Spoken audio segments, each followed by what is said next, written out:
Voyez bien l'écran? Oui. Oui. Ok, super. Donc, je vais résumer ce qu'on a fait la dernière fois. Donc, la dernière fois, on a dit qu'on se concentrait maintenant sur les équations différentielles. Équations différentielles ordinaires qui sont différentes des équations algébriques qu'on a pour l'instant résolues, c'est-à-dire des équations où on cherche x appartient à R ou x appartient à C, telle qu'on ait une équation qui soit valide, par exemple ax carré plus bx plus c égale 0, ou alors des équations à plusieurs inconnus, comme ce système d'équations à deux inconnus x et y, qui sont des nombres réels et qu'on doit trouver telles que les deux relations ici soient valides en même temps. On a ensuite dit que, de manière générale, on pouvait résoudre des équations à n inconnus, donc x1, x2, xn, qui sont des inconnus dans R. Donc on a n inconnus dans R puissance n, qui satisfont n équations pour pouvoir avoir le nombre de solutions qu'on recherche, et qu'on peut écrire sous une forme matricielle qu'on connaît, et si vous ne la connaissez pas encore, vous l'apprendrez bientôt. Et ça vous permet de résoudre un système d'équations à n inconnus, x1, x2, xn, de cette manière, si on arrive à inverser la matrice. Voilà, donc ça, ce sont les équations algébriques. Et ce qui nous intéresse, nous, maintenant, sont des équations différentielles. Donc, qu'est-ce qu'une équation différentielle? C'est une équation qui relie une ou plus des dérivées d'une fonction. Donc, une fonction, ça c'est l'inconnu. Maintenant, la fonction va être l'inconnu, pas un nombre réel, mais une fonction. Donc, ça c'est très différent. Et pour pouvoir trouver cette fonction, on va avoir une relation entre une de ses dérivées ou plusieurs de ses dérivées. Et selon le nombre de dérivées, on aura une équation d'ordre 1, d'ordre 2, d'ordre 3, etc. Là, l'inconnu, par exemple, c'est la position x en fonction du temps de la masse m qui se déplace sous l'influence d'une force extérieure, qui est une force, donc F en fonction du temps.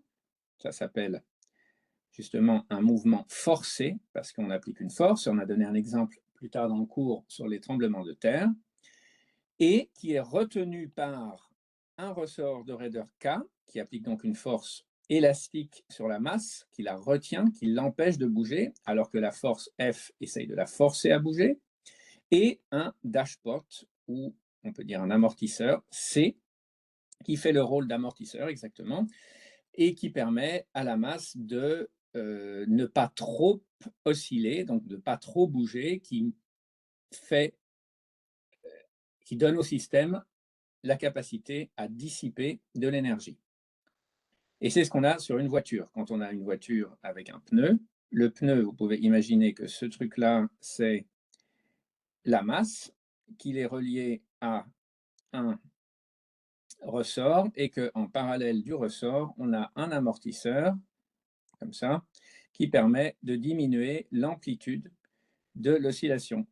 Parce que si on mettait que des ressorts, et imaginez qu'ici, on ait une route qui fasse des vagues comme ça, comme dans la brousse, par exemple, eh bien, si l'amplitude des oscillations de la route correspondait à la fréquence propre de la voiture ou de la roue, eh bien, la voiture entrerait en résonance et elle finirait par quitter la route parce que l'amplitude des oscillations, c'est-à-dire la hauteur dont bouge cette roue, deviendrait infinie. Donc, c'est pour ça qu'on met un damper, un C, de manière à diminuer l'amplitude des oscillations.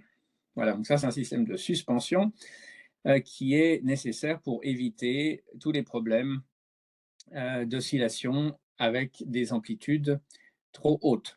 Et je vais vous donner un autre exemple que je ne vous ai pas donné en cours la dernière fois parce que je le trouve intéressant, qui a à voir avec les tremblements de terre, mais je vais vous dire ça plus tard quand on y sera arrivé. Ok, donc maintenant, on a différents systèmes qui peuvent tous s'écrire avec des équations différentielles. Et les équations, elles se ressemblent beaucoup.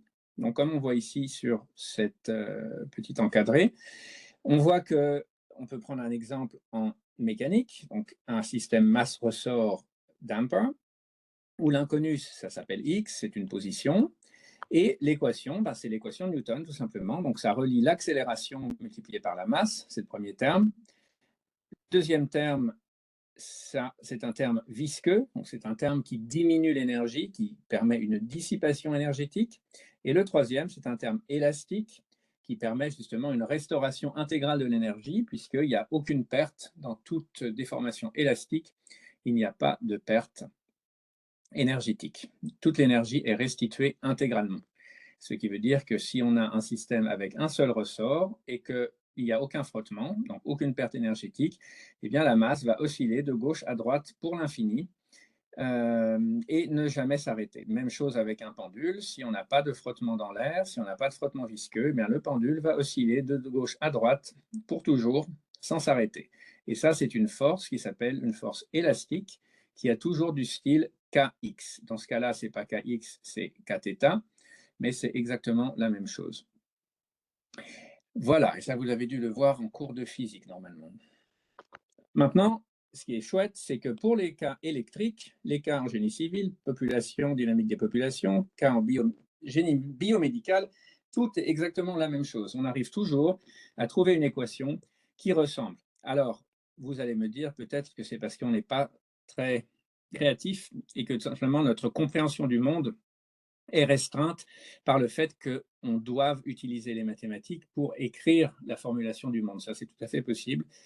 C'est d'ailleurs une question très intelligente à se poser. Pourquoi est-ce que tous les systèmes se ressemblent? Est-ce que c'est qu'ils se ressemblent vraiment intrinsèquement ou est-ce que c'est notre limitation à décrire le monde par ces équations qui nous force, entre guillemets, ou qui nous biaise à les écrire de cette manière? En tous les cas, si on regarde un circuit électrique comme un circuit résistance-condensateur RC, eh bien on voit que l'équation ressemble beaucoup. Donc on a une équation avec la première dérivée de la tension aux bornes du dipôle plus la tension aux bornes du dipôle, donc dérivée de la tension plus la tension, qui est égale à la tension imposée par le générateur.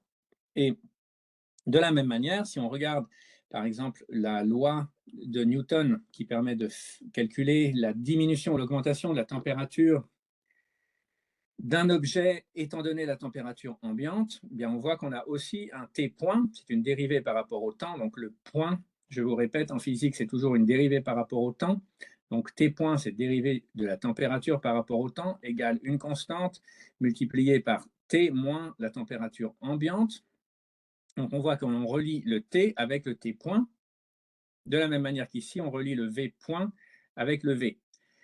Donc on peut s'attendre à des solutions très similaires. D'ailleurs, elles le sont. Ce sont des solutions exponentielles, comme on a vu. De la même manière, un taux de population qui grandit ou décroît, par exemple pendant Covid, il y avait des épidémiologistes qui calculaient le nombre de cas et qui essayaient de calculer le nombre d'augmentation des cas selon certaines actions du gouvernement. Et donc on peut voir que là, le cas le plus simple, c'est une population qui dépend simplement d'un taux d'accroissement R, ça c'est le taux de renouvellement de la population. Si R est supérieur à 1, bien on grandit. Si R est inférieur à 1, on décroît. Et là, il n'y a aucune mort, il n'y a aucune source externe, etc. Donc, c'est vraiment le cas le plus simple. Et on voit qu'on a une solution qui va ressembler soit à une exponentielle décroissante, soit à une exponentielle croissante, et qui nous donnera le nombre de personnes dans cette population. Voilà, donc il y a des cas, vraiment un nombre de cas infini qui correspond à ce genre de problème. C'est juste simplement pour vous dire à quoi servent toutes ces équations. Si vous savez les résoudre, vous pouvez résoudre des problèmes dans toutes les disciplines qui vous intéressent. Et je pense que c'est donc pour ça qu'il est absolument impératif de savoir au moins comment on s'y prend. Je vous ai ensuite, ce que je ne vais pas faire aujourd'hui, donné en plein de détails les méthodes de modélisation mathématique du refroidissement d'une tasse de café avec du lait. Donc, on a beaucoup discuté de la convection, de la conduction, du passage énergétique à travers la tasse, puis à travers la table, de la convection autour de l'air qui monte quand il est chaud, ensuite de la convection à l'intérieur de la tasse, parce que ce qui est chaud en bas va devoir monter pour se refroidir, puis redescendre et former des courants de convection comme cela, qu'il y a aussi dans les océans, dans l'atmosphère, etc. Donc, tous ces processus physiques qui se passent, sont associées à des équations différentielles. Voilà, ensuite, on a donné donc une définition des équations différentielles. On a dit que on avait en gros deux classes. La première classe, c'est des équations différentielles toutes simples, donc les équations différentielles ordinaires. Donc ODE, c'est pour ordinary differential equations. C'est ce que veut dire ODE. Et de l'autre côté, on avait ce qui s'appelait PDE, c'est-à-dire Partial Differential Equations, qui sont l'équivalent des équations différentielles ordinaires, mais qui se passent en plusieurs dimensions. Donc, vous voyez ici, on a un problème à 2 dimensions, y et x, alors qu'ici, on a un problème à une seule dimension, puisque la tasse de café est supposée réduite à un point, ce qui est évidemment très limitant. Donc, les équations différentielles ordinaires sont une simplification des équations aux dérivées partielles que vous apprendrez normalement en master. Ensuite, les définitions. Donc, on a dit déjà, une équation différentielle, c'est une équation qui relie une fonction inconnue à une ou plusieurs de ses dérivées. Par exemple, on a une fonction y qui est une fonction dans R. Toutes les fonctions qu'on va regarder sont des fonctions qui vont de R dans R, toujours. Il n'y a aucune exception. Donc ça, déjà, c'est simple. Ensuite, elle relie la fonction à sa dérivée y' et à sa dérivée seconde y seconde. L'ordre de l'équation différentielle, c'est celui-ci, c'est la plus haute dérivée. Donc, par exemple, ici, on voit, on a une équation, on a y seconde, donc ça veut dire d2y sur dt2, par exemple, si c'est la variable indépendante est le temps. Et ensuite, on a une dérivée première, puis la fonction elle-même, qui sont reliées par une équation. Ça pourrait être un système masse ressort damper. OK? Voilà, tout simple. OK, donc qu'est-ce qu'il faut savoir là-dessus? Rien. Et maintenant, ici, on a une équation dérivée par la dérivée ordinaire, donc ordinary differential equation, l'équation différentielle avec un de l'ordre 1, puisque ici, on n'a que la première dérivée. Ensuite, on a parlé de linéarité. Ça, c'est très important parce que les équations qui sont non linéaires, en général, on ne sait pas les résoudre à la main. On ne sait pas comment faire, a priori, donc on doit les résoudre numériquement. Donc ici, il est vraiment vital de savoir la différence. Donc, ce que l'on voit, c'est qu'une équation linéaire, c'est une équation qui ne comprend pas de carré ou de fonction non linéaire, comme sinus ou cosinus, soit de la fonction elle-même inconnue y, soit d'une de ses dérivées, y'. Donc, première chose, on n'a aucune fonction non linéaire de y ou de y' ou de y seconde, etc. Et il n'y a pas de terme non linéaire qui relie y et ses dérivés. Par exemple, le produit de y par y'. Ça, c'est non linéaire parce que si on remplace y par alpha y plus bêta y, alpha y1 plus bêta y1, eh bien, cette expression-là n'est pas linéaire en fonction de y. Elle est, dans ce cas-là, quadratique. Donc, ça ne fonctionnerait pas. Et donc, on ne peut pas résoudre ça à la main. Donc, il est nécessaire de savoir reconnaître les équations qui sont linéaires de celles qui sont non linéaires. Alors, ensuite, je vous ai donné des exemples d'équations linéaires et je vous ai ensuite montré ce qui était une équation homogène et ce qui était une équation non homogène. Donc, une équation homogène, on a dit que c'était une équation qui n'avait pas de membre de droite, c'est-à-dire à droite, on a égal 0 et ce 0 est le seul membre de droite. Donc, ça correspondrait à ce cas ici, c'est-à-dire un système masse-ressort sans force extérieure. Par opposition à ce cas-là, qui est un système masse-ressort avec une force extérieure F de t, et cette force extérieure F de t, elle peut être par exemple un t au carré, ou un 4, ou un sinus de t, cosinus oméga t, ou autre chose. Ça peut être complètement arbitraire. Voilà, mais ça ne peut pas être une fonction de y ou de y', parce que sans ça, on aurait une équation non linéaire, sauf si f est une fonction linéaire, bien sûr. Voilà, donc la forme générale qu'il ne faut pas vraiment apprendre par cœur, c'est que la dérivée du premier ordre, hein, donc pour une équation du premier ordre, donc dérivée une seule fois, égale f de t et de y de t. Ça veut dire est une fonction du temps, et indépendamment du fait qu'elle soit une fonction du temps, c'est aussi une fonction de la fonction inconnue y de t. Donc, ce que l'on voit, c'est qu'on ne sait pas, a priori, combien de solutions est-ce que cette équation admet. Et ça va dépendre de quoi? C'est ce qu'on a expliqué la dernière fois, ça va dépendre de ce qu'on appelle les conditions limites. Donc les conditions limites ou les conditions initiales, c'est à peu près la même chose, c'est ça qui nous permettra de trouver une et une seule solution à l'équation. Donc ça, c'est quelque chose de très important que je vais répéter et re-répéter, que je vais maintenant, sur lequel je vais insister encore une fois. Donc trouver la fonction t telle que cette équation soit vérifiée, ça c'est l'équation de base. Avec k, c'est une constante, donc ça nous est égal pour l'instant de savoir la valeur, elle nous est donnée. T, c'est l'inconnu, d'accord? Donc c'est la fonction inconnue qui revient ici sous forme de sa dérivée. Et ensuite, on a la température de l'environnement qui est connue, donc K connu, ça c'est connu.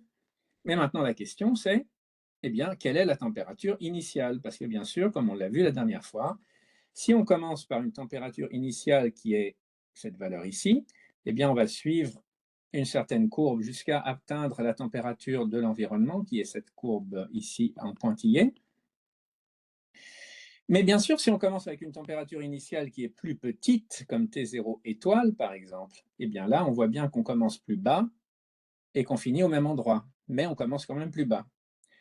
De la même manière, T0 étoile étoile, on commence encore plus bas et on finit au même endroit. Donc ça veut dire qu'on a maintenant trois solutions, une, deux, trois. Les trois sont solutions de l'équation, il n'y en a pas une qui est plus solution que l'autre, sauf qu'elles correspondent à trois conditions initiales différentes. La température du café au début de l'expérience est T0, et ça peut être T0, mais T0 étoile ou T0 étoile étoile, et pour chaque cas, on a une courbe différente. Donc ça, c'est fondamentalement important de bien se rendre compte qu'une équation différentielle écrite comme ça a une infinité de solutions. Elle peut aussi ne pas en avoir, mais quand elle a des solutions, elle peut avoir une infinité de solutions, et pour trouver la solution qui nous intéresse, il nous faut des conditions initiales. Et ce qu'on a dit également, c'est que si on était dans le cas où nous avions une équation du premier ordre, donc par exemple ici on différencie par rapport à y par rapport à t, donc on a une équation du premier ordre, puisque ça c'est y prime de t, égale blablabla. Donc équation du premier ordre, puisqu'ici il n'y a que la fonction y, il n'y a pas d'autres dérivés. Équation du premier ordre, eh bien, on a besoin d'une condition limite. Équation du deuxième ordre, comme par exemple celle-là, on aura besoin de deux conditions limites. Troisième ordre, trois conditions limites, etc.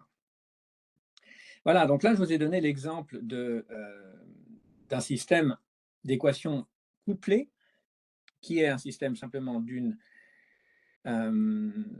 ce qui se passerait dans un immeuble, un building, si on avait un tremblement de terre.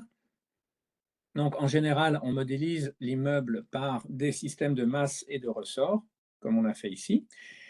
Et c'est d'ailleurs pour ça qu'il est impératif de comprendre comment on fait une modélisation avec masse-ressort, parce que c'est très général et ça peut être utile pour beaucoup de choses. Et il y a donc des méthodes, je vous ai dit, supposons que nous soyons dans des oscillations forcées, donc on a ici un f de t qui est, par exemple, venu d'une onde de cisaillement V, eh bien, ce f de t peut être d'une certaine fréquence, peut-être sinus oméga t. Et nous allons voir plus tard dans le cours que cette structure qui est ici, elle a aussi des fréquences qui s'appellent des fréquences propres. On va appeler oméga 0,1, oméga 0,2, oméga 0,3, oméga 0n. Et ces trucs-là, ça s'appelle les fréquences propres. Les fréquences propres ou les pulsations propres, comme on veut. Et ces pulsations ou ces fréquences propres, elles donnent les modes de la structure qui sont les plus faciles à exciter énergétiquement. Qu'est-ce que ça veut dire? Ça veut dire que si je stimule la structure avec un oméga ici, qui soit un oméga par exemple 0,1, c'est-à-dire la première de ces fréquences propres que j'avais ici, ou la deuxième, on s'en fiche. Supposons la première, c'est souvent celle qui est associée à la plus haute énergie. Eh bien, si je choisis cet oméga comme étant égal ou proche de oméga 0,1, donc d'une des fréquences propres, ceux d'entre vous qui ont déjà réfléchi à ça le savent, eh bien, ce qui va se passer, c'est un phénomène de résonance. Et je vous montrerai une prochaine fois une vidéo du Tacoma Narrows Bridge. Vous pouvez chercher si vous ne l'avez pas déjà vu.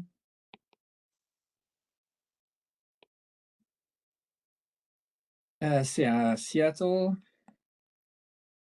Washington. Et Seattle, Washington, c'est dans les Narrows, c'est là où la mer, enfin l'océan plutôt Pacifique, revient à l'intérieur des terres.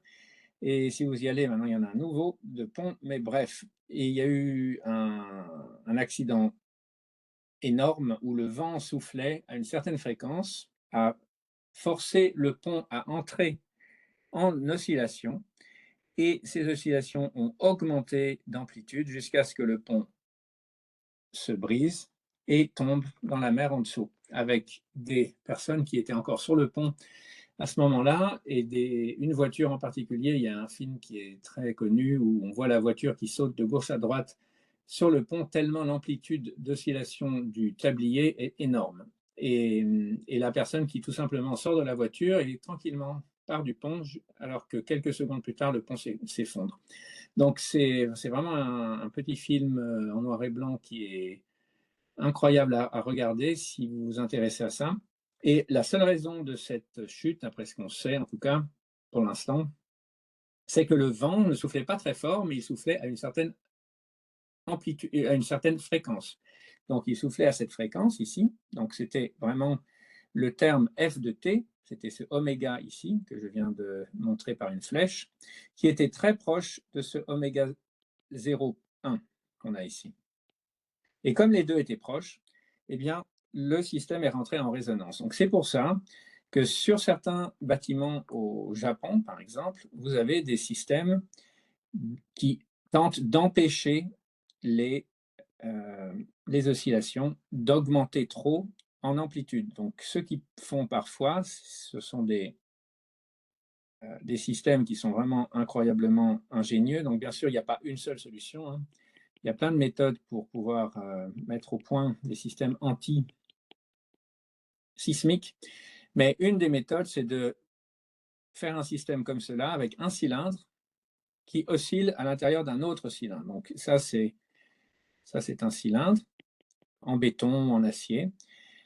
Et si le bâtiment bouge, bah, vous voyez que cette partie va bouger dans toutes les directions, bien sûr, donc dans les trois directions, et ça va forcer le cylindre à se mettre en mouvement, et en se mettant en mouvement, il va dissiper de l'énergie. Et donc, c'est cette manière qui, finalement, nous permet de faire ce que l'on a fait tout à l'heure avec le dashpot avec C. Ça nous permet de dissiper de l'énergie. Voilà. Donc ça, c'est une des techniques, mais il y a énormément de techniques de dissipation énergétique pour les problèmes antisismiques. Et dans tous les pays qui y sont habitués, comme les États-Unis, à l'ouest de en Californie à l'ouest, le Japon, toutes les îles en Indonésie, la Grèce, l'Italie, etc., l'Afrique. On est habitué à tout ça, et donc les constructions sont, enfin la Turquie, sont habituées à se faire de cette manière, et les gens peuvent vivre avec. Voilà, donc ça, ce sont des problèmes qu'on résout directement avec des équations différentielles. Et donc, si vous comprenez ce qu'on fait dans ce cours, vous serez capable de faire des designs, des conceptions contre ce genre d'oscillations qui peuvent détruire les structures. Donc, c'est quand même quelque chose qui est extrêmement utile et très intéressant de maîtriser totalement. Alors, je vais juste prendre un peu d'eau.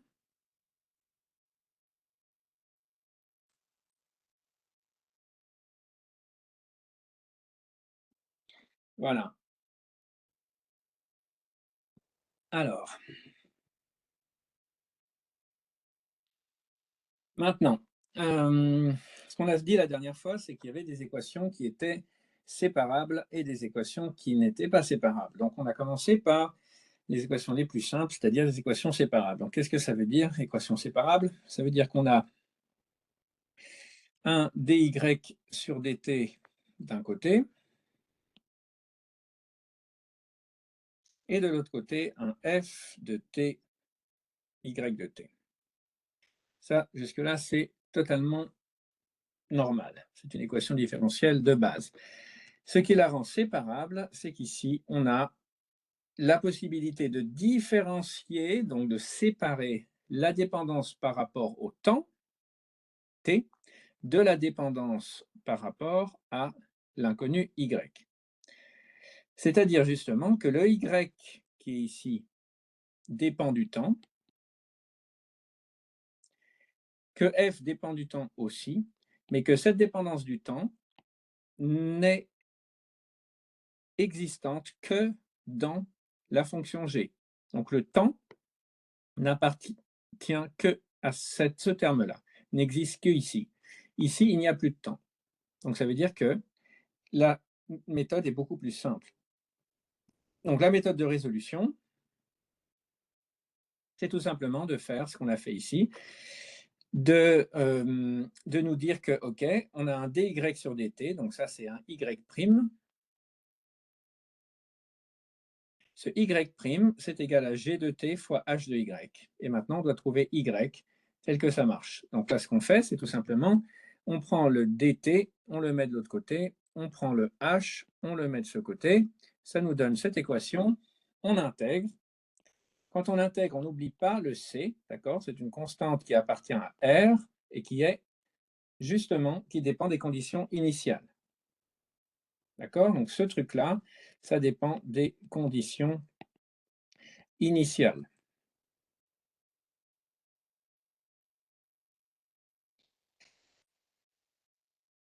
Et c'est pour ça qu'on a une infinité de solutions si on n'a pas de conditions initiales, parce que C peut être arbitraire.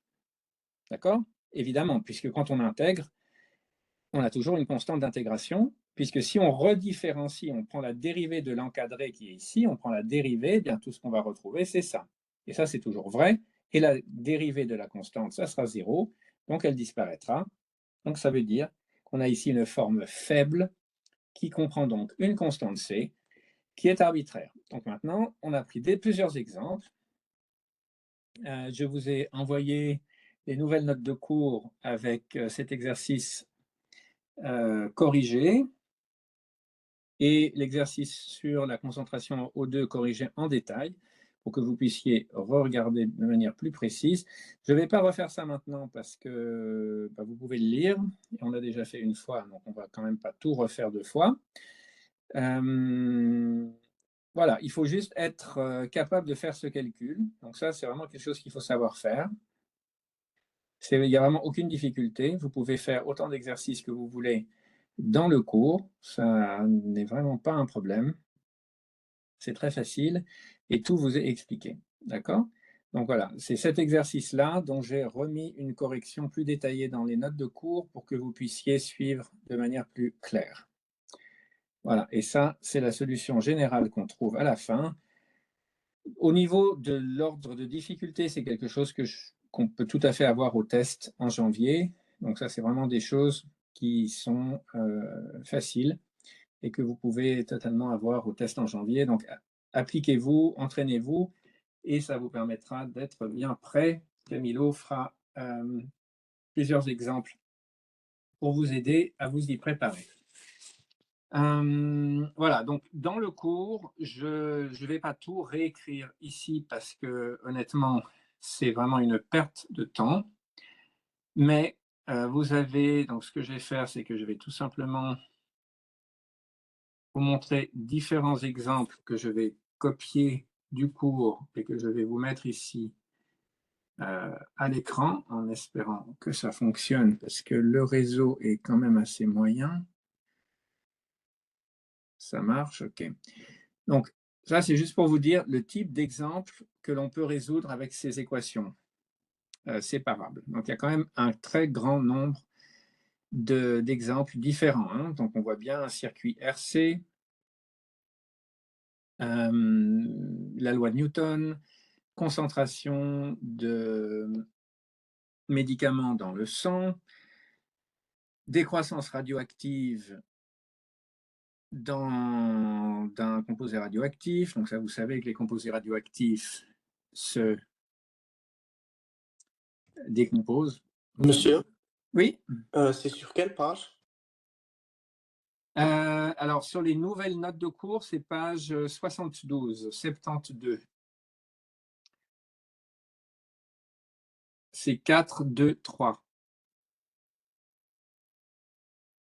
Je pense que c'est celle que je vous ai envoyée, mais sinon, je vais les retélécharger maintenant pour vous les renvoyer, parce que comme je l'ai fait en ligne sur Overleaf, la version change continuellement, vu que je travaille dessus tous les jours.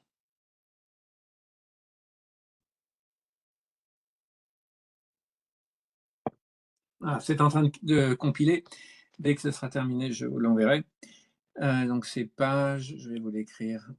Le problème, c'est qu'il faudrait encore que ce soit la bonne version. Page 72, 72 sur 115. Et ça doit être la version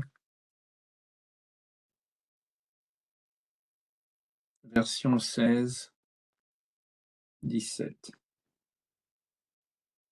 OK. Donc vous avez des tas d'exemples, hein. Donc des décroissances radioactives, mélange dans un container. OK, ça n'arrête pas. OK, donc là, je pense que ça m'a l'air d'avoir fonctionné. Ouais, c'est numéro 16, donc que je vais vous envoyer maintenant pour que vous l'ayez. Voilà.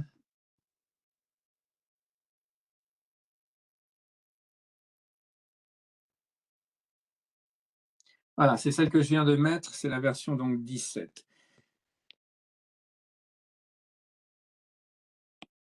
Version 17.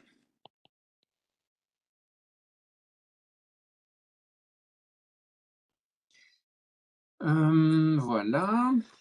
OK, donc ça c'est fait.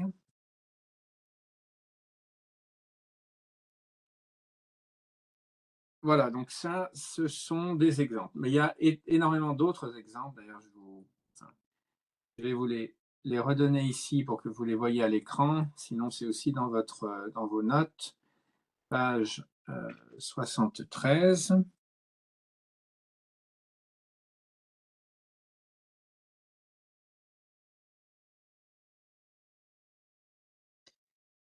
Voilà, donc il y a des exemples en métabolisme, ce que vous voyez ici, donc oxygène ou nutriments dans une cellule. OK. Ensuite, croissance de la population avec, disons, des morts et des naissances, chargement d'un capaciteur, donc d'un condensateur qui perd de la charge, économie, si on accumule du capital avec une certaine dépréciation, donc ça peut s'écrire aussi comme ça. Pollution dans l'environnement d'une rivière, par exemple, ça peut s'écrire de cette manière, rivière ou lac, avec un inflow-outflow, donc on imagine de l'eau qui arrive et de l'eau qui ressort. Ensuite, chargement d'une batterie. Si vous chargez votre téléphone ou votre voiture ou je ne sais quel appareil électrique vous avez. Et modèle financier, par exemple, si on doit repayer un emprunt, etc. Donc, comme vous voyez, je pense que je vous ai convaincu que ces équations, elles ne servaient pas à rien. Elles sont utiles dans la plupart des cas. Voilà. Donc, dans les cours, après, je vous donne quelques exemples. Et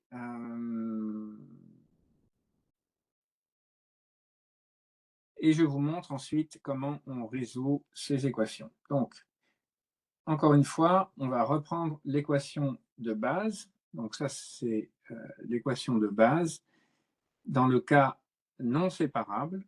D'accord? Donc, on va prendre le cas le plus général possible maintenant. Donc là, on va continuer le cours. Donc, cas non séparable. Donc ça, c'est le cas général. Hein. Ça veut dire ce qui marche pour ce cas va marcher pour tous les autres cas, y compris le cas séparable. C'est juste que le cas séparable, on peut résoudre plus rapidement. Mais les méthodes qu'on regarde maintenant peuvent tout à fait être appliquées au cas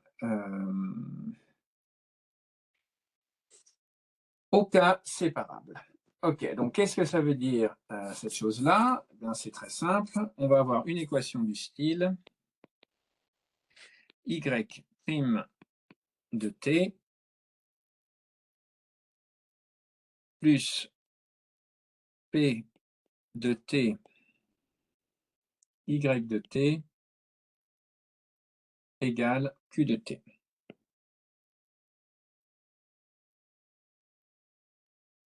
Donc, p de t, c'est une fonction coefficient qui contrôle la croissance ou la décroissance.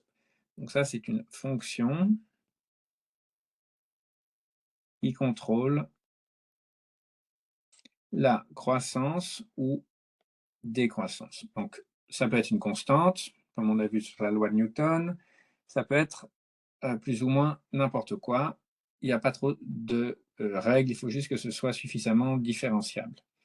Ensuite, on a ce terme-là, qui est le terme source. Donc ça, c'est un terme qui est soit une source, ou entre parenthèses, on peut imaginer ça un puits. C'est-à-dire quelque chose que l'on ajoute au système. On ajoute ou on retranche, donc, ou on supprime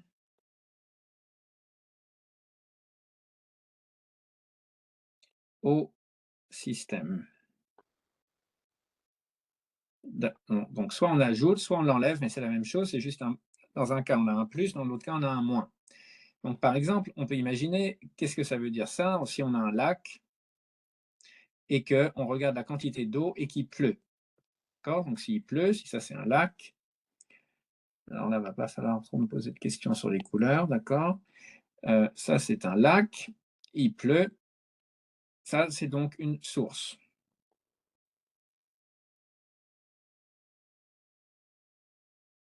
Mais il peut aussi imaginer qu'il y a une fuite, et ça, c'est aussi une source.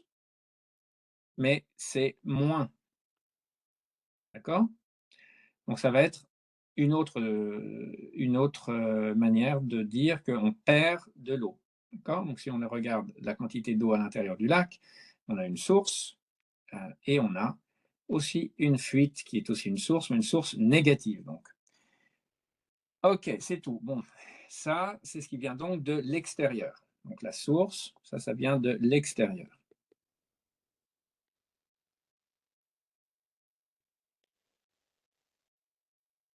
OK? OK, c'est tout.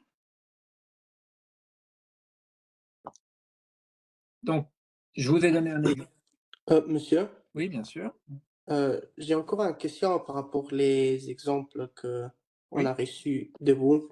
Parce que oui, dans le cours, les exemples ils commencent toujours par dp sur dt est égal à quelque chose. oui. Et ici, dans le book, Ça commence pas comme ça. Et je voulais vous demander, comment est-ce qu'on sait que le d sur dt est égal à je sais pas quoi?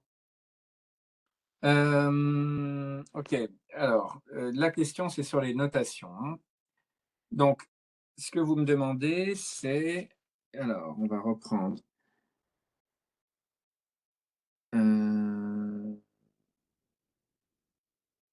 Où est-ce qu'est l'exemple le mieux?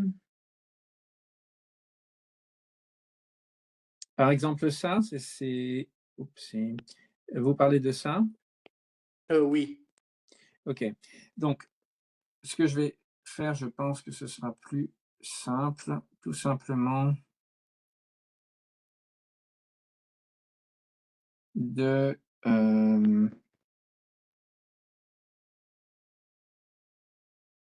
Oui, je vais faire comme ça. Ok, donc là, par exemple, ce que vous voyez là, je ne sais pas, je vais prendre n'importe lequel, par exemple lui.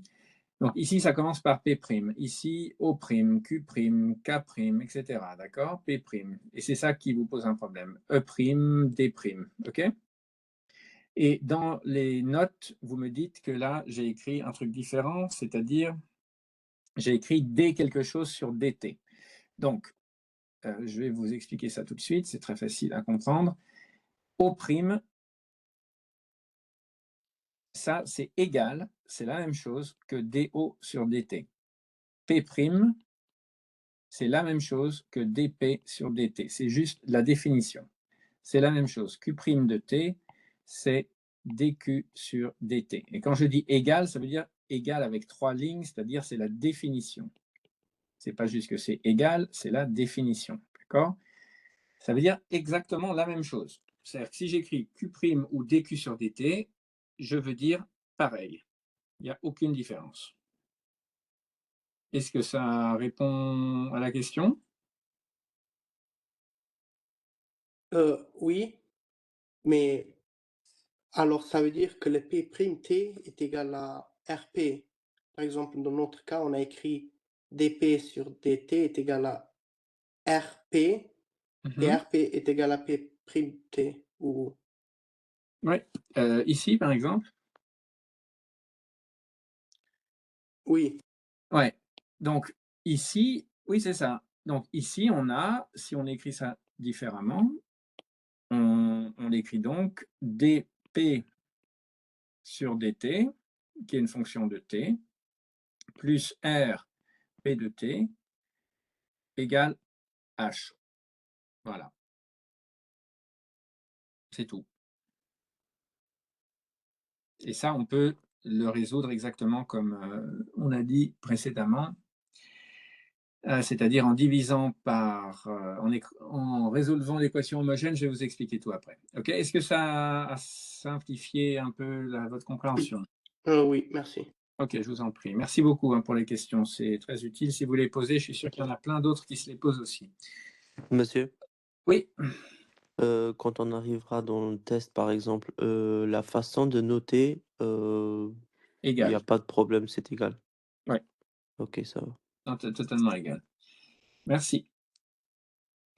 Alors, équation, on en est où? Ici, y' plus p de t, y de t égale q de t. Ok, donc, maintenant, la question, c'est qu'est-ce qu'on fait avec ça? Alors, l'exemple que je vous ai donné, je vais vous donner un exemple maintenant, ça va peut-être vous aider. Et puis, je vais changer de notation, comme ça, ça vous permettra de bien comprendre que c'est la même chose.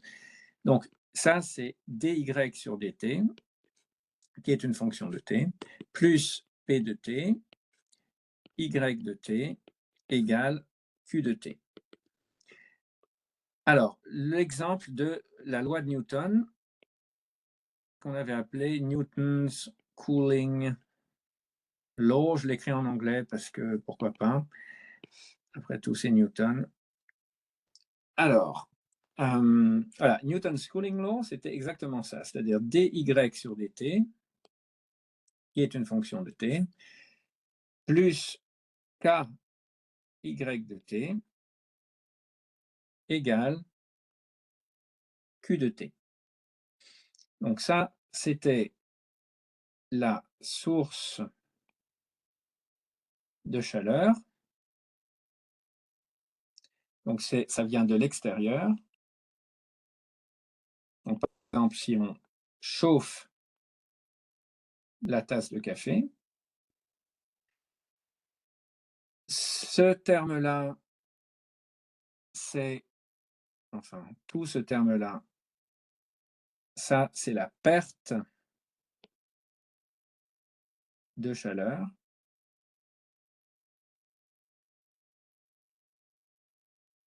due à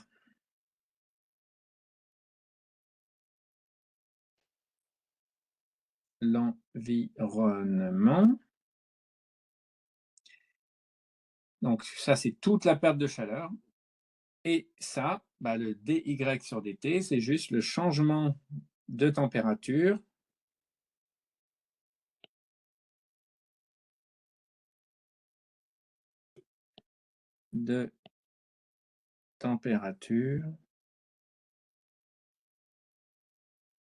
en fonction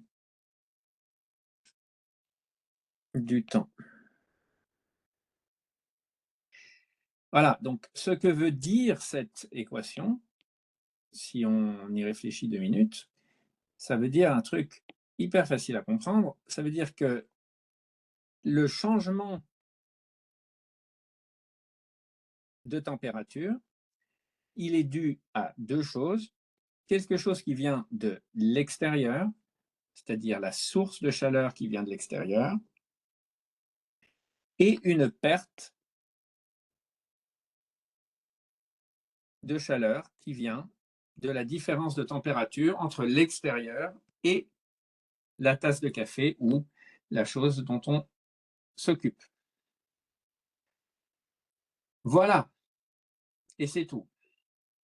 Donc dans le cours, là, dans la figure 4.2, je vous donne un exemple que l'on peut comprendre où on se pose une question, ce qui se passe si on met un radiateur, si on se met à chauffer, puis on laisse refroidir. Mais pour l'instant, je ne vais pas résoudre ce problème maintenant. Je vais commencer par quelque chose de plus simple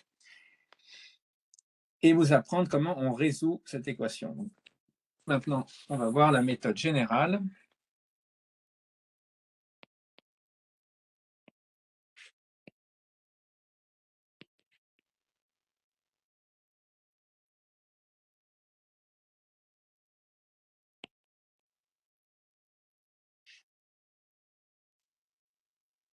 Alors, il y a plusieurs méthodes. On va d'abord, donc on va appeler ça méthode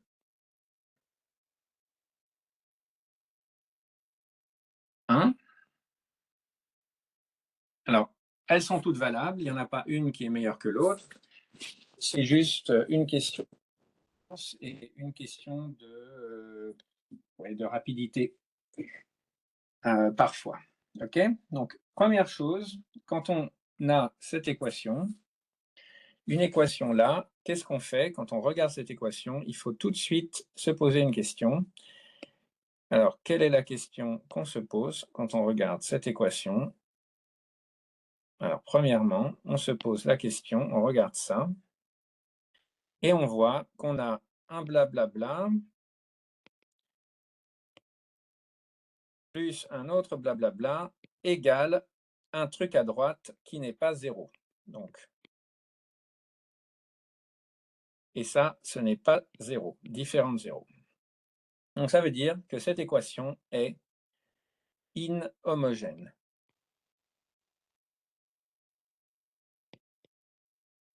Donc, quand on a une équation inhomogène, la première chose qu'on fait, c'est qu'on va résoudre l'équation homogène associée.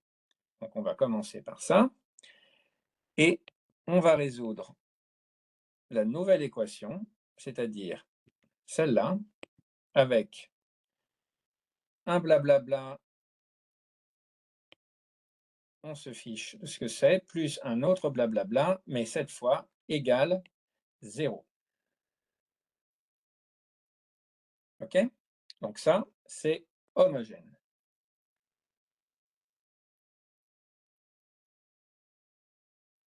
Homogène parce que le membre de droite est égal à 0. Donc ça, il faut vraiment bien se le mettre dans le crâne.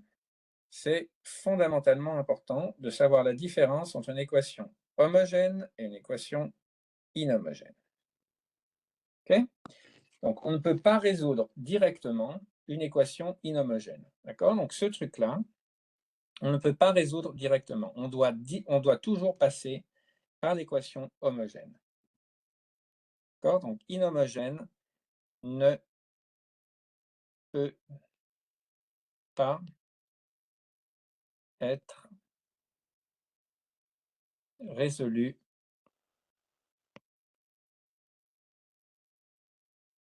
directement.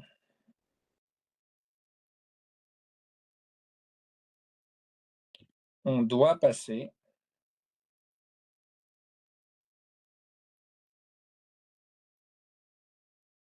par l'équation homogène.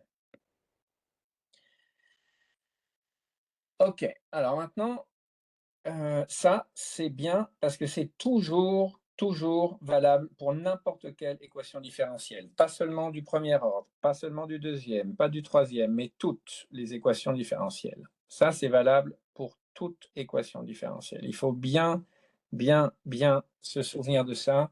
C'est fondamental. D'accord? Donc, ce truc-là, vous pouvez vous le mettre dans le crâne et le laisser dedans parce que c'est vraiment très important. Vital.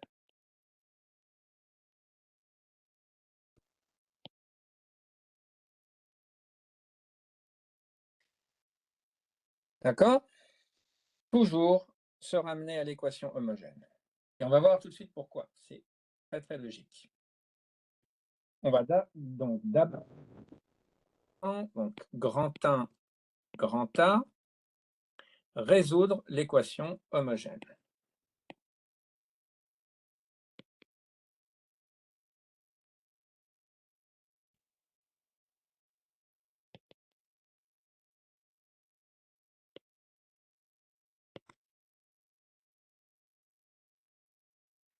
Alors, je vais essayer d'utiliser des couleurs qui correspondent pour que ce soit facile à lire.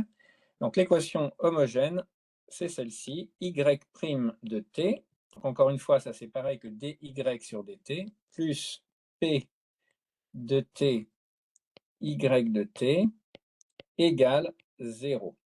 Okay, d'où ça vient? Ça vient simplement de ça. D'accord?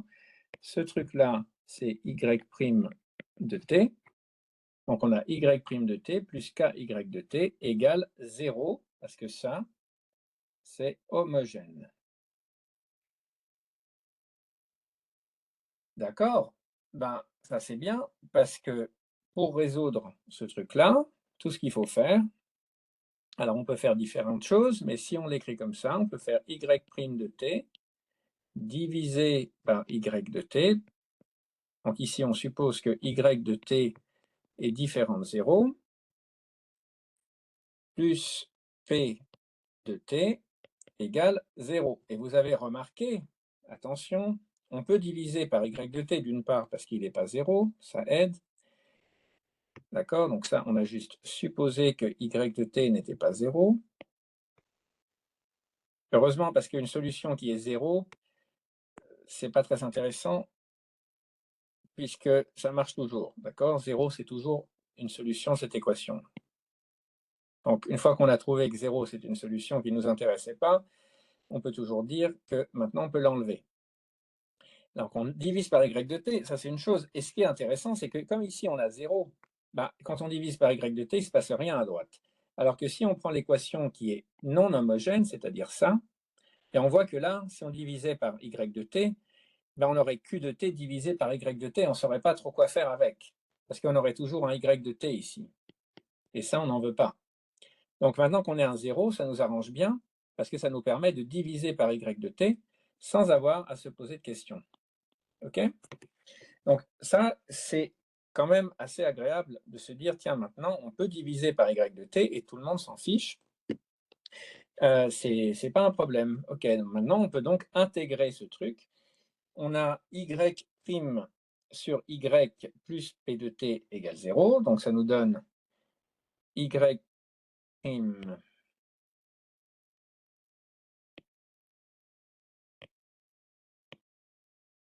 donc y prime de t sur y de t égale moins p de t. Ça, on peut intégrer. Donc, intégrale de y prime de t sur y de t dt égale moins intégrale de p de t dt. L'intégrale de y prime sur y, c'est le logarithme de y de t. Et ça, c'est égal à moins l'intégrale de p de t dt. Ah, j'ai oublié la constante, comme d'habitude, ça serait trop facile. Donc, plus c, d'accord? Il ne faut pas oublier le c, parce que le c, c'est une constante arbitraire, parce qu'on fait une intégration. Donc, comme on fait une intégration, on est toujours à une constante près. Donc, le log de y, c'est égal à moins ce truc. Donc, ça veut dire que y de t, on prend l'exponentielle à gauche et à droite. Ça nous donne y de t égale exponentielle de moins intégrale de p de t dt plus c, ce qui nous donne lambda exponentielle moins intégrale de p de t dt avec lambda égale exponentielle c, qui appartient aussi à R. Voilà, donc ça, c'est la solution de l'équation dite homogène.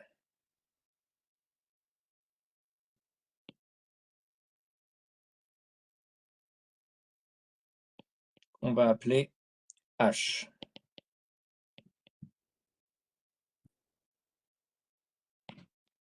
D'accord? Donc, qu'est-ce que ça veut dire ça? Donc, celle-là, on l'a appelée H pour homogène.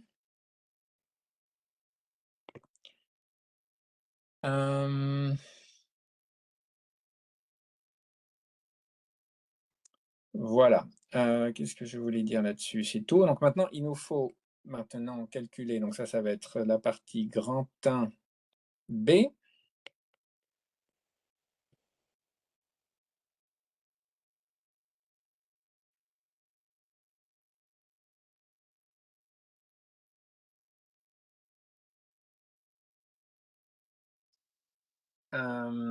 Grand 1 B, il va nous falloir une solution particulière.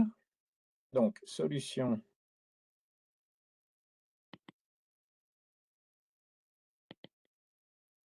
particulière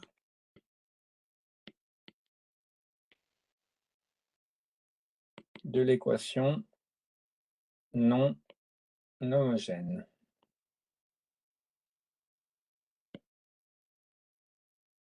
Donc, l'équation non homogène, c'était ça. Y' de t plus P de t, Y de t.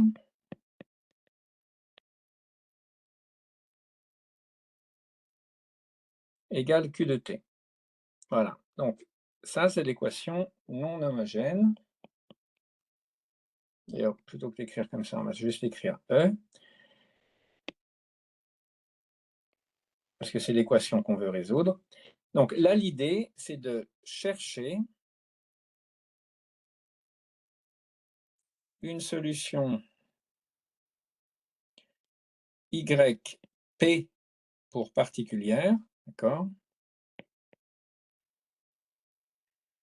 de E.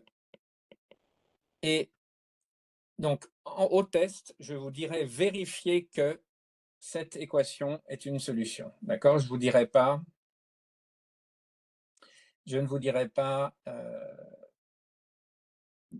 je vous dirai pas de vérifier ça. Je vous dirai pas de calculer par vous-même. Je vous dirai juste de le vérifier. OK? Ça sera beaucoup plus facile. OK, et c'est tout. Donc, une fois que vous avez ça, vous pouvez maintenant passer à 1C, solution générale.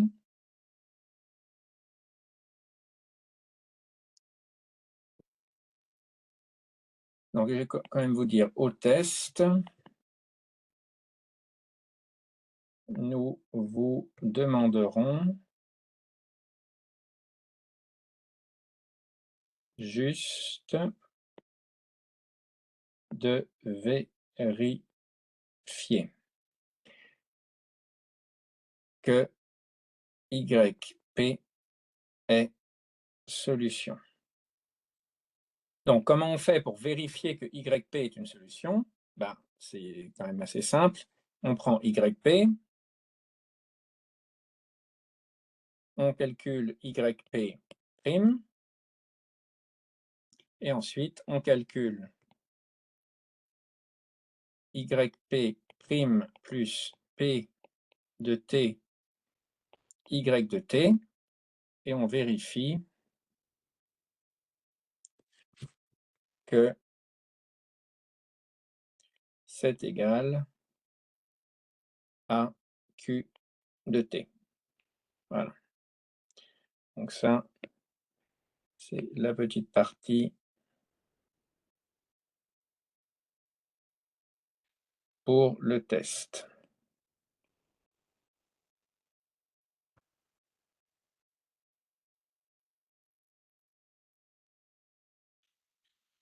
OK. Donc, solution générale, ça va être Y de T égale Y homogène de T plus Y particulière de T. Et c'est tout. OK, donc maintenant ça ne sert pas à grand-chose si on ne fait pas d'exemple. Donc, je vais juste vous donner un exemple. Donc, méthode 2, avant de vous donner l'exemple. Donc, je ne vous demande pas de savoir utiliser la méthode 2, mais je vous la donne quand même. C'est facteur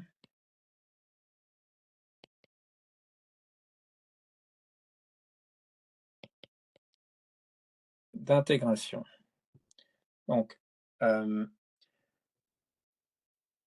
je vous donnerai peut-être des exemples après de comment ça marche, d'accord? Mais là, je vous le donne juste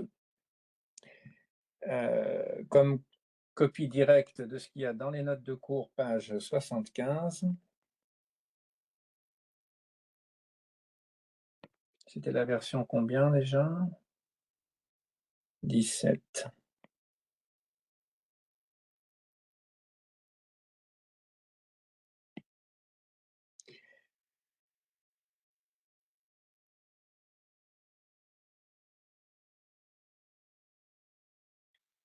Voilà, donc ça, c'est une méthode facteur d'intégration où on va essayer de résoudre directement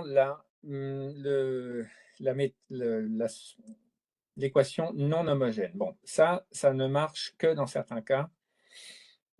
Donc, je trouve cette méthode peu utile, donc je ne recommande pas de la prendre ni de l'utiliser. Simplement, je vous la donne ici. Vous pouvez noter dans vos notes, ne pas apprendre, ou alors ne pas, ok, pas demander pour le test. Donc voilà, donc ça, c'est seulement pour ceux qui veulent aller plus loin.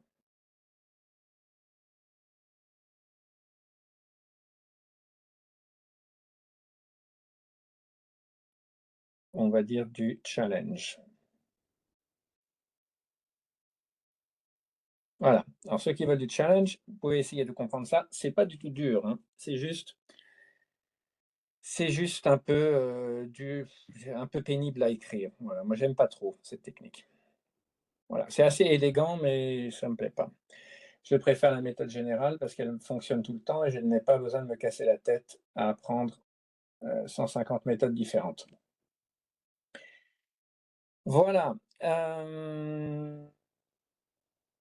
Donc maintenant, je vais vous donner un exemple.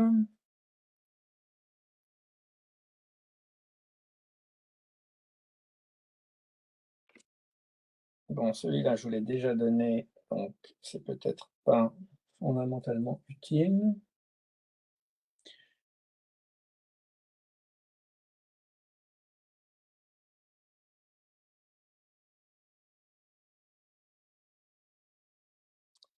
Juste donnez-moi une petite minute.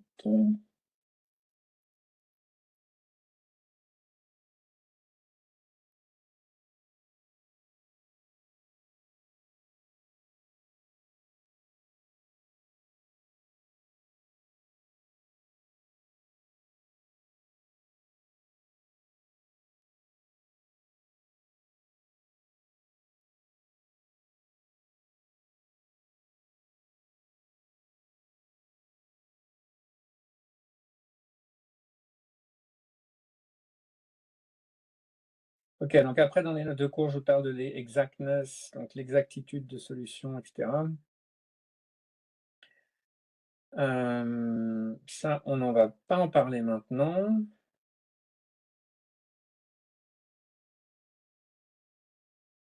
Après, je donne des tas d'exemples d'équations, donc vous n'êtes pas obligé de tout faire, hein, c'est juste des exemples.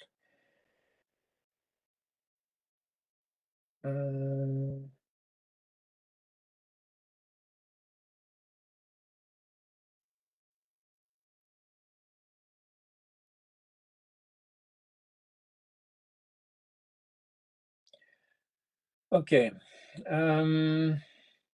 Donc, ce que je vais faire, c'est que, bon, là, il me reste plus beaucoup de temps, à peu près un quart d'heure, avant de devoir arrêter. Donc, ce que je vais faire, c'est que je vais vous donner... Donc, la prochaine fois, on fera des exemples d'équations du premier ordre, donc des équations d'ordre 1, comme celle-ci, avec un peu plus de détails. Pour l'instant, ce que j'aimerais faire, c'est commencer simplement à vous donner l'introduction des équations au second ordre, qui est page 86. Ok, donc prochaine fois.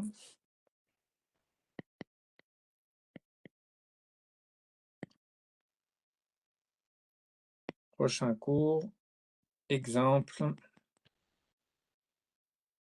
équation ordre 1. Et maintenant, on va regarder, donc ça c'est page maintenant 86. Donc les exemples, ils sont entre page 75 et page 86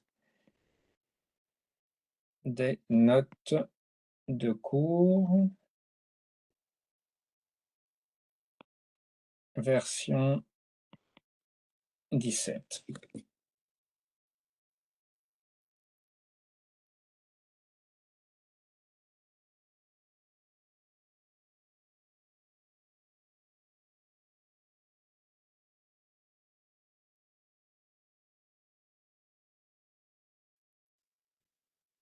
Ok, donc page 86, donc je vais commencer à vous introduire les équations différentielles linéaires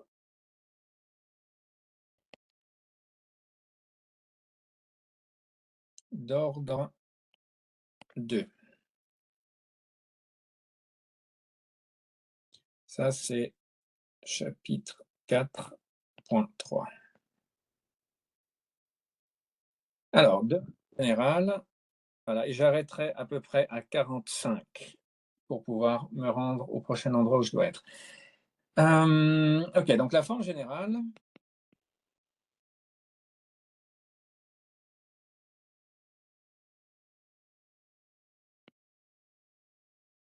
c'est la suivante. A de t, c'est une fonction de t, y seconde de t, plus, donc dérivée seconde de y, b de t, y' de t, dérivée première de y, plus c de t, y de t, égale f de t.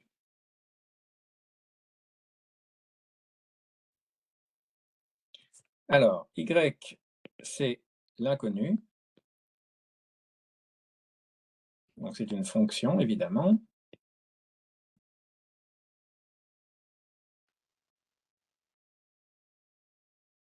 Qui a t associe y de t, y de r dans r. Donc, ça peut être n'importe quoi, le déplacement, le courant, l'intensité, le voltage, enfin, ce qu'on veut. Y' et y seconde, donc ça, c'est la dérivée seconde. D de y sur dt2, dérivée seconde. Ça, évidemment, c'est dy sur dt, la dérivée première. Et ça, c'est la fonction inconnue, donc pas besoin d'expliquer. F de t qu'on a à droite, on voit déjà que c'est inhomogène. Donc, je devrais d'ailleurs l'écrire d'une autre couleur, on va dire ça, tiens. Ça, c'est donc inhomogène, et ça s'appelle le forcing term, le terme forcé. Donc ça vient de l'extérieur.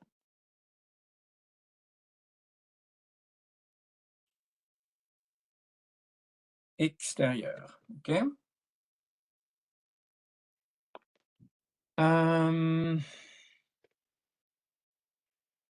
Voilà, je crois que c'est tout. Ah oui, non, il y a quand même ces choses ici. Donc, ces choses-là, A de t, B de t et C de t, ça, ce sont des fonctions coefficients. Donc, on peut... Donc, A, B, C, fonctions coefficients qui dépendent simplement du problème et qui, en général, sont constantes. OK, alors une fois qu'on a cette équation, on va supposer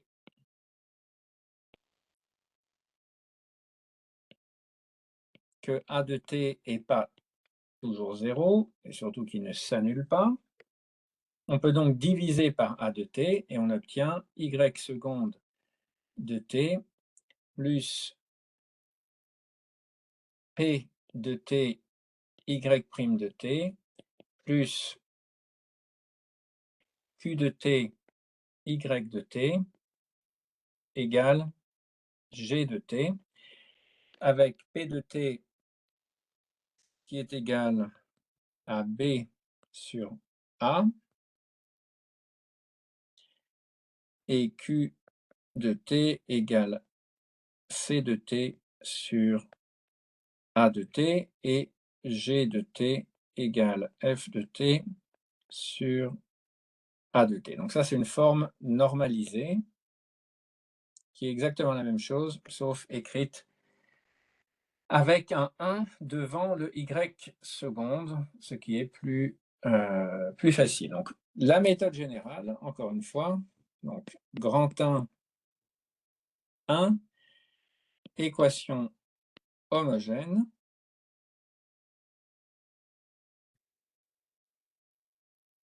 Donc, qu'est-ce que l'équation homogène? C'est y seconde de t plus p de t y' de t plus q de t y de t égale quoi? 0. Voilà, ça c'est l'équation homogène. Très important.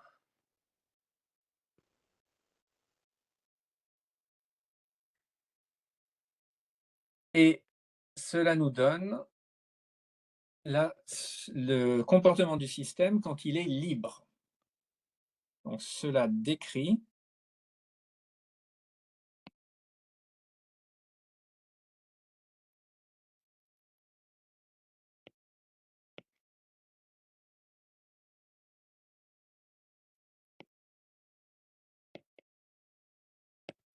du système quand il est libre, c'est-à-dire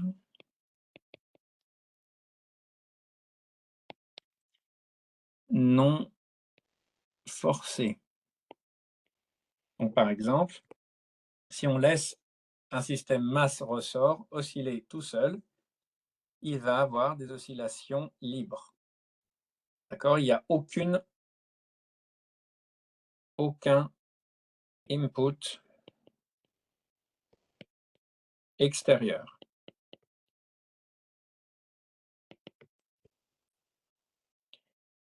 La deuxième partie, ça va être... Ah, c'est un 2, pas un 1. Ah, non, allez, on va juste appeler ça 1, ça ira très bien. Donc, grand 1.2, équation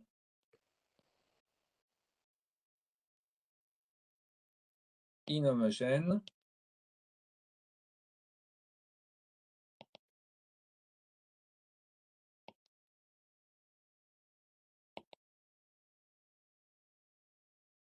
solution particulière.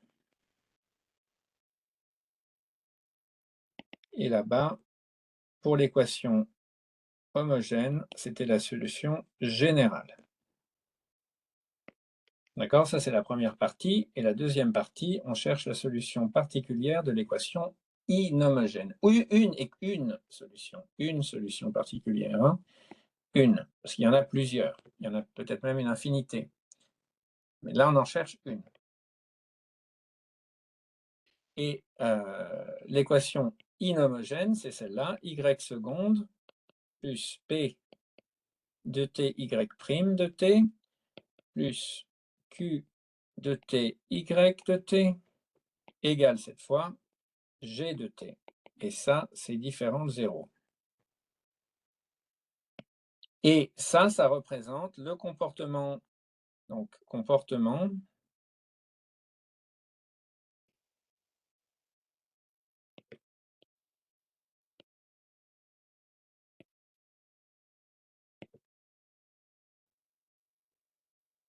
sous une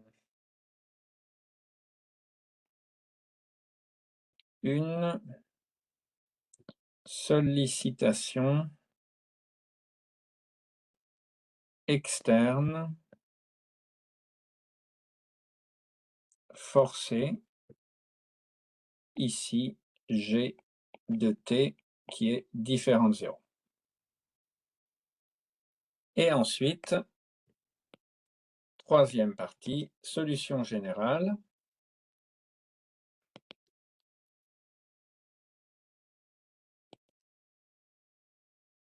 On écrit y de t égale yp de t plus YH de t.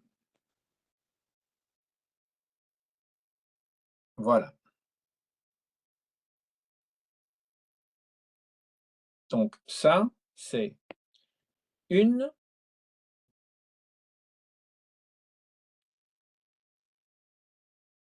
solution particulière de l'équation non homogène. C'est facile à se souvenir, hein, parce que l'équation non homogène, elle est difficile à résoudre, parce qu'à droite, on a un g de t qui est différent de 0. Donc, on se souvient, on ne peut pas juste diviser par quoi que ce soit, ça ne marche pas, parce qu'à droite, on a toujours quelque chose. Okay? Donc, ça est difficile à résoudre. Donc, comme elle est difficile, on ne veut pas toutes les solutions, on en veut juste une. Facile à se souvenir. Hein? Et ensuite, pour l'autre équation qui s'appelle équation homogène, là, on veut la solution générale.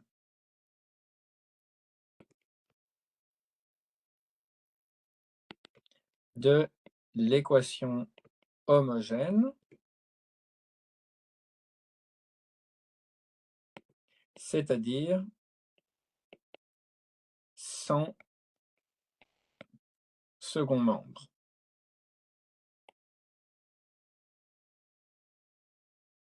G de T. OK? Voilà.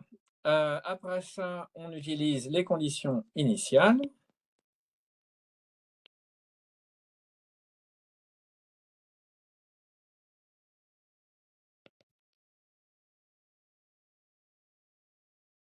Donc ici, ces solutions générales, il y en a encore une infinité. Parce qu'on n'a pas encore utilisé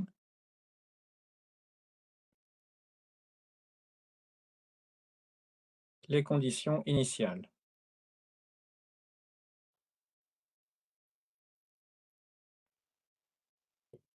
Donc ça, fondamental. Et pour avoir une seule solution, eh bien, il y a une seule solution, c'est d'utiliser les conditions initiales. Et comme on est d'ordre 2, on va avoir deux conditions initiales.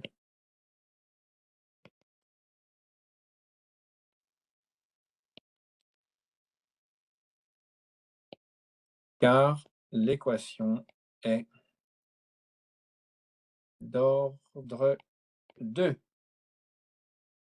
Voilà, les conditions initiales, ce sera par exemple y de t0 égale y0 et y' de t0 égale v0, par exemple, une vitesse. Et l'exemple que l'on va prendre la prochaine fois, ce sera cet exemple-là, page 87, version 17. Eh bien, le ressort, le damper,